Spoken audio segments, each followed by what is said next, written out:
you very much. And first of all, I want to thank Dr. Jayashilan for organizing this, and also Dr. Monkar for making this happen. Particular thanks to Dr. Sisla Ramakrishna. Okay, without him, I wouldn't be here. And the reason I'm here is because one of our contacts, which happens to be a company called Prelude Therapeutics. So the head of that is Dr. Madhu Pudipedi, and he told me that you're happening to be in Hyderabad, so why don't you attend the conference? And I said, sure, why not? And my mom and dad, by the way, my father is a graduate from Andhra University, got his PhD in 1972, and he worked in the CSR organization RRL Bhubaneswar, and retired in 2003 and came here. So it was a good connection. I know many people in IICT. My mom and dad still go to IICT Hyderabad for their medical needs, and they wanted to come here, but I did not know if they'd be allowed. So I told them maybe we'll see. But my daughter made it. Neha, she's here. She's a 12th grade student, and hopefully some of these conferences and talks will inspire her. We'll see how that works.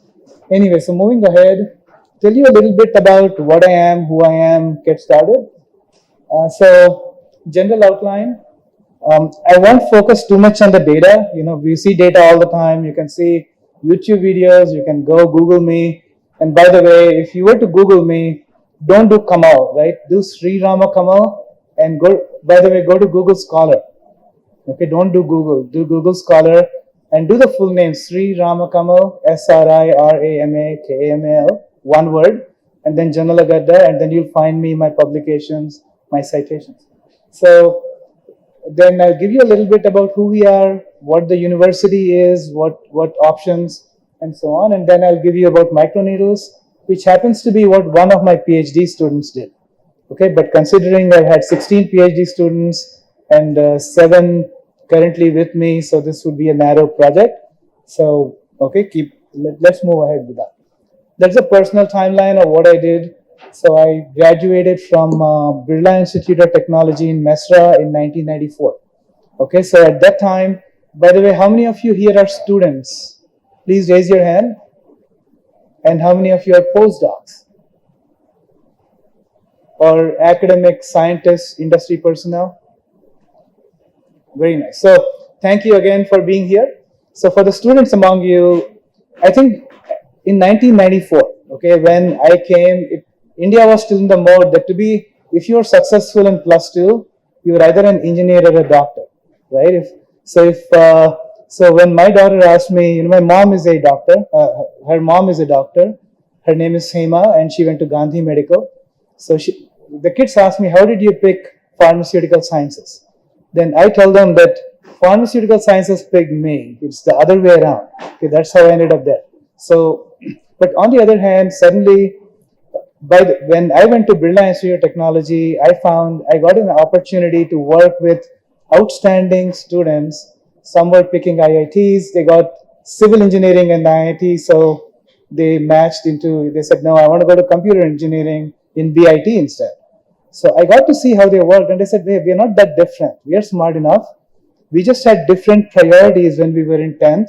These guys were studying. I was watching movies, right? So I said, well, if I change that, right? You swap that, you study a little bit harder now.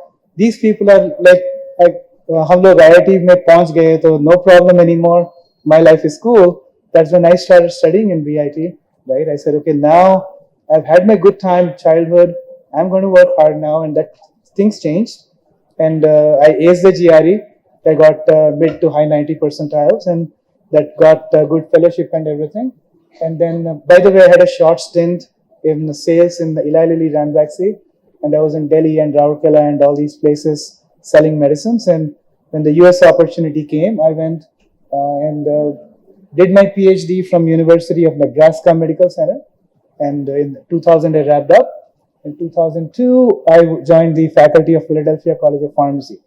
Okay, so 22 years in Philadelphia College of Pharmacy.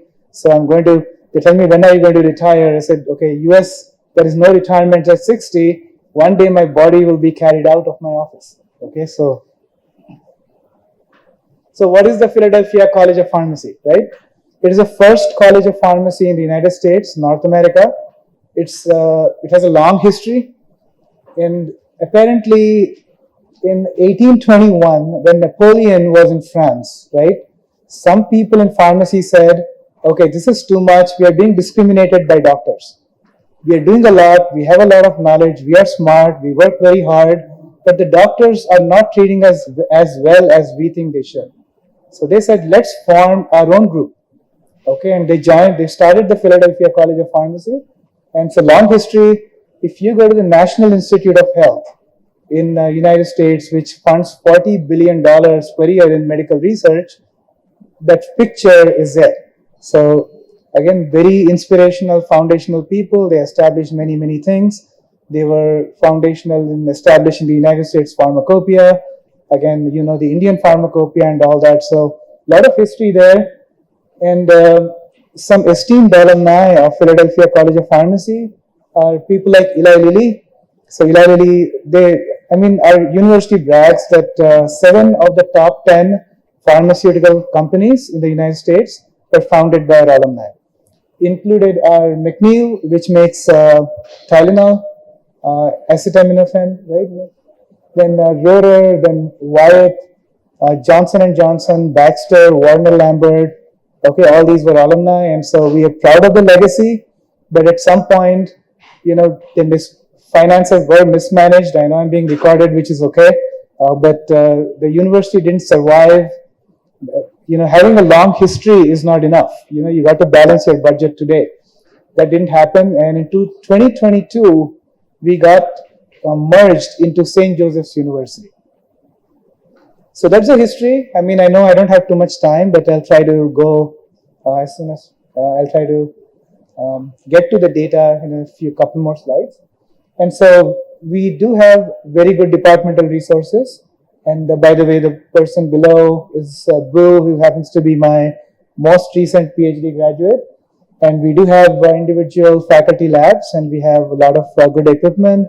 MALS, static light scattering, dynamic light scattering, then the multiple HPLCs, LCMS, spray dryers, tableting, capsule, all that kind of traditional stuff.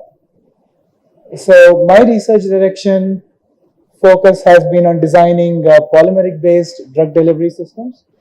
And I'll give you broad areas, right? I mean, what exactly is pharmacy? What do you do, right? So when people ask me, what is your expertise, right? I first ask you, well, you tell me who you are. Right? Then if the person tells me I'm a chemist, then I will tell them I'm a biologist. If that person tells me I'm a biologist, then I'll tell them I'm a chemist. Right? If there's a chemist and a biologist, and then who are you? So I'm a statistician. I do DOE. Right? If all 3 people are there, I just walk away. I don't show up. Right? So that's who we are. So we are in applied science. We pick up where other people leave things behind. So that's really what we try to do. And I tend to be a material scientist. Okay, so and my materials are solid state.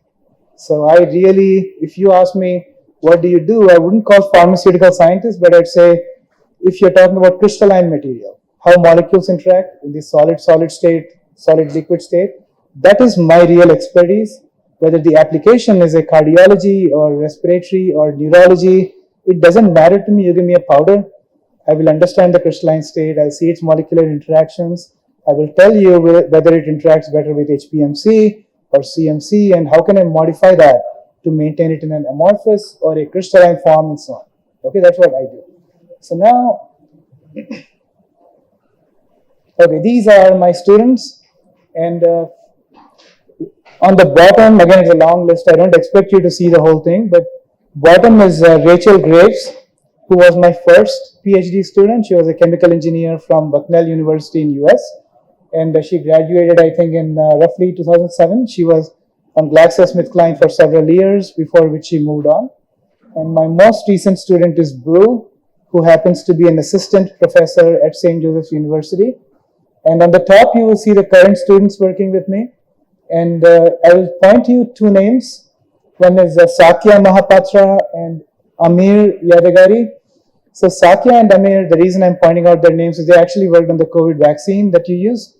And Amir was the guy who worked with Drew Weissman, who got the Nobel Prize along with Caitlin Carico last year for the development of the COVID vaccine. He worked with them from 2019 to 2022, which was the pivotal time this vaccine was worked upon, came out. And so he happens to be a senior scientist at Janssen, which is Johnson & Johnson's group. And so he's doing his part-time PhD with me. And Sakya worked on that as well. I think Sakya was actually the one who interviewed Amir getting into Johnson & Johnson. So, and Naveen is in Janssen too, but he was previously in Teva. So a lot of Hyderabad connections. Irfan Ali Muhammad is also from Hyderabad, and a good group of people working with me, and very proud at what India has accomplished, where, you know, in currently what's happening here. Okay, so again, moving on. So why microneedles, right? Microneedles, the work was done by the student called Rigved Nagarkar, and he's a scientist currently, and we do have multiple presentations, a couple of publications, and a book chapter, LCVA book chapter coming up, I think in July right now on this topic. And I just think it's an interesting topic. It offers opportunities. It is not my area, but I just thought in the novel drug delivery system space, this might be the best way to go. So what are microneedles? These are, again, the name itself tells you what exactly these are. These are tiny needles. And the idea is that you don't sense them, right? You don't perceive that these are poking you and sending the drug in. And that's the real idea behind it. Okay, it's essentially a needle. It gets into your skin. But by the way, do you know how people pick how drug delivery systems, the choice of drug delivery systems happen? Because not all countries prefer the same delivery system. You know, for example, in the United States, transdermals go very, very well. People are happy with transdermal. In India, you know, injectables work much better. It's nothing to do with efficacy. It's a public perception, right? My grandmother, she would only feel happy if she got an injection because she knew that something was going in and it's going to work. You give her a tablet, she's not happy. We eat every day. Khana to har din khate hain. You know, what's the big deal? It's a pill. So injections really work, and they get the drug right in and there. So microneedles are the same thing, without letting you know, without causing the pain. Different kind of microneedles. I won't go into all the details, but just don't imagine that it's a needle poking you and going away. Okay, it can be a dissolving microneedles where you poke it and you move it, the needle stays there. That becomes a controlled delivery. Then if it's a stainless steel microneedle, it'll poke you, and then it's a coated one, then it'll leave the drug there. The other one is it'll actually make the holes in your stratum corneum. Okay, then you can put something on it and that'll get you the drug. So all kinds of things, all crazy ideas that eventually the goal is to get the drug in as soon as possible. Some common materials that can be used to make microneedles: stainless steel, titanium, PLA, PLG, all kinds of stuff. Okay. So naloxone hydrochloride. So why naloxone hydrochloride? Again, I told you that the choice of what the drug we use is variable. We literally look for a model drug. We don't really care. Of course, at the end of the day, you're doing a drug delivery system, trying to treat an application, but we are formulators, we are physical chemists. Our goal is to understand material science. Once that material is developed, we can use it for anything. Okay. In this particular case, we picked a opioid antagonist. Okay, which means that if you're taking morphine, or you're drinking a lot of alcohol and you're feeling good and getting a high out of that, okay, then naloxone will stop that. You can have tablets for it, work very well, take a tablet, but try going to an alcohol addict and tell them that, here, take these pills and it will stop your alcohol. Okay, no compliance, right? Nobody's going to take it. So implants work very well. So I'm in the implant space, and so that's one thing. And needles work very well too. If you have a spouse or somebody who's drinking a lot of alcohol, just say, hey, how are you, man? Okay, there's a microneedle right there. They don't even know, and suddenly they're drinking alcohol and they have no clue. Maza nahi aa raha, why not? So anyway, there is an objective, there is a purpose, so this will work, it will help. So there are systemic mechanisms through which naloxone has been given, and you can see intranasal, intramuscular, intravenous. Again, all of these are because patients may not want to take it. That's the idea. So there is a logic that we went ahead. For the formulation, now how many of the students remember thixotropy from your pharmaceutics class? Okay, rheology, thixotropy, right? Yeah, those things really work, right? We use them. If you think that was just to please your professor and get a top score in your class, okay, that works as well. And maybe in your master's, my M.Pharm, okay, it has more uses than that. It can actually make a drug delivery system. So what we try to do is pseudoplastic, simple plastic, pseudoplastic, Bingham bodies, all that stuff you studied. So it's applicable here. What we try to do is the material has to have shear thinning properties. So if you put it on the back of a microneedle, you push it, looks like a gel, okay, but when you push it through the microneedle, there is shear thinning. It goes through like a liquid. When it gets into your intradermal, just below the skin, it will thicken, stay there, controlled release of naloxone. Okay, so that's the idea, basic idea. So other than that, the topics I will show you are self-explanatory. To make a gel like that, we use something called PEO, PPO block copolymers. These are pluronics, tri-block copolymers, and that is a structure, a hydrophilic and a hydrophobic block. When you heat them, okay, they coalesce. So that's kind of strange, right? When you heat a molecule, what typically happens? The energy of interaction goes up, it goes into solution. Okay, but for certain kinds of polymers, when you heat them, they precipitate out of solution. Why that happens is because of something we call the thermodynamic considerations. There are Gibbs free energy, delta G, delta H, delta S, and the imbalance between delta H, delta S. When you're essentially dealing with entropic driven systems, not enthalpic driven systems. Okay, so not going into more details than that, but pluronics will do that. So you might have come across pluronics, F127 and P, so on. So what do those mean? A little bit is the first term, L, P, or F, with liquid, paste, or a flake. And then the first two numbers times 300 is the molecular weight of one block, and then the last digit times 10 is the weight percent of polyoxyethylene. So just from the number, this is a pluronic grid, just from the number, you can tell you what the molecule is, right? So you see F, now you see it's a flake. Then you see 12, then you multiply that by 300 and you can immediately tell that this is, what is the PPO block and then what percent is a PEO block. So without any Google searching, you can come up and now you can pick different kinds of pluronics and say, okay, what kind of property do I want? And that allows you the flexibility to formulate. And many of these can be injected. Okay, so excellent choice of materials. Okay, so this is where things get a little bit tricky, and I won't belabor the point of statistics and all, but these graphs were obtained using statistical design.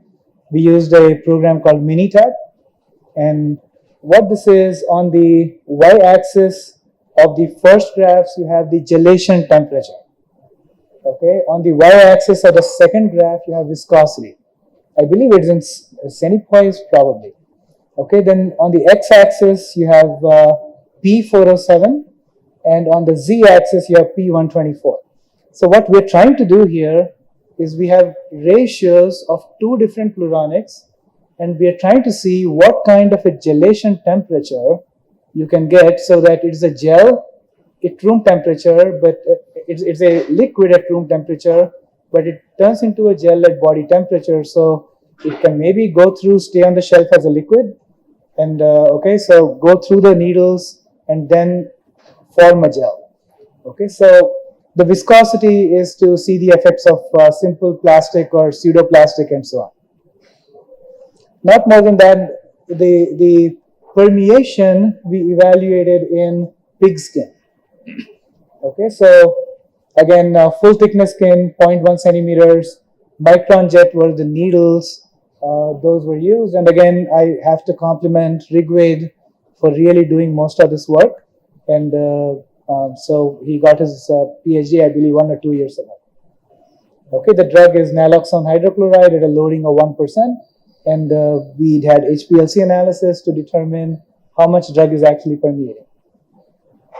So again, don't expect you to understand every single particular line in there, but the overall objective or the goal is you can see different ratios.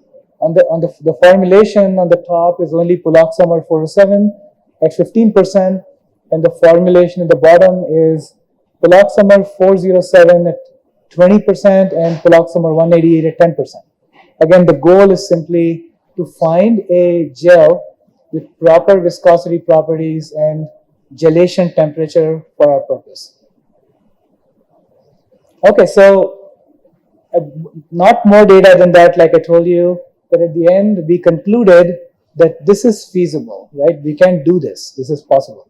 And a gel can be introduced through a microneedle approach, okay, and sustain the release of naloxone for a certain amount, for several hours.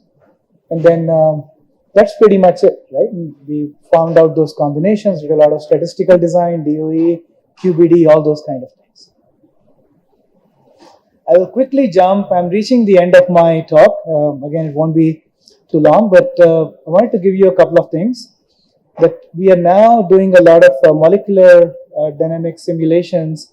And I know Dr. Javed, when he gave his first talk, he mentioned MD simulations and GROMACS. How many of you have heard of the name GROMACS?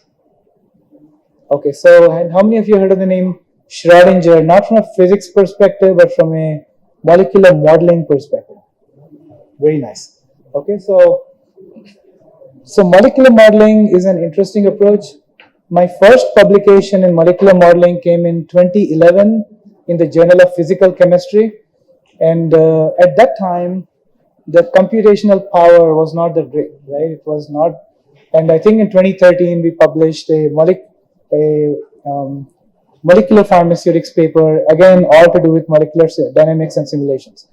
Essentially, what molecular dynamics does is, when you're doing an experiment and you have a beaker of water, drug, and you have two drugs. Maybe you have sugar and you have sucrose and you have lactose, and you want to see which one is more soluble, which one is dissolving faster. Okay, so you take two beakers, you put lactose in one, sucrose is one, and after 1 nanosecond, I'm just exaggerating here, but you can't do 1 nanosecond, 1 second, 5 seconds, 50 seconds, you take samples and see how much is there in the solution.